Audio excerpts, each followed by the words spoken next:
Let's go ahead and write the code to invert the given binary tree.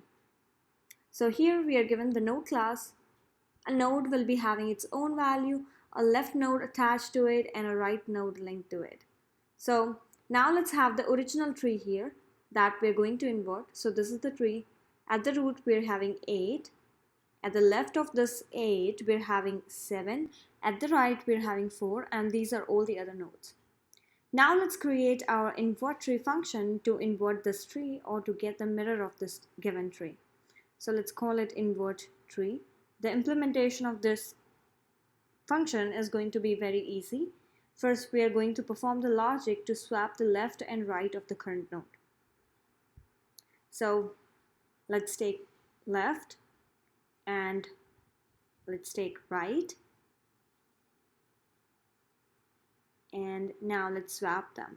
Node.right, node.left.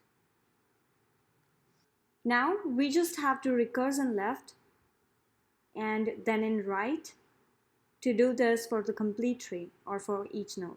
So first recursively go to left and now invert tree, invert the right subtree, node.right. That's it. Now we just have the base case to write here. Base case is if we reach to a none node. So if the node is none, then return from there.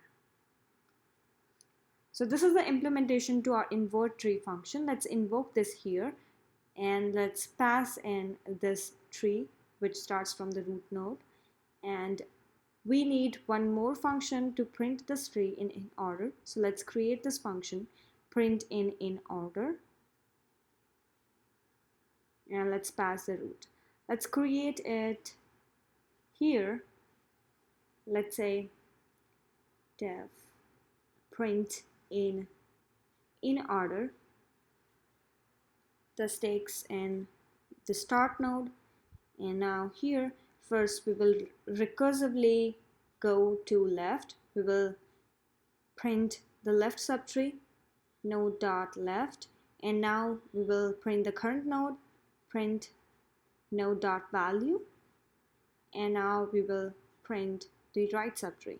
So we'll go recursively towards right, print in order, and let's pass in node.right. Now the base case is if we reach to a none node. If the node is none, return. So that's it. Now that we have implemented these two functions, invert tree and print in order, and we are already invoking these functions here, let's run this program to observe the output. So let's run InvertBinaryTree, and here let's observe this output. Let's see what we have in the original tree. So this is the original tree. As a root we are having 8. At the left of this 8, in the solution tree we are having 4, which is present at the right in the original tree, and similarly you can see the node with value 7. And 9, we are having 9 as the rightmost child or rightmost leaf, but in the solution tree we are having it at the left. So this is the solution. To compare this solution with the original tree, let's first print the original tree in order.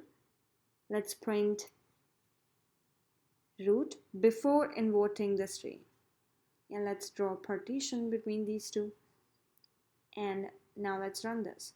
So see here, the solution tree is exactly mirror of the original one. Original one ends at 9, the solution one starts at 9. Similarly, all the other nodes are following the pattern.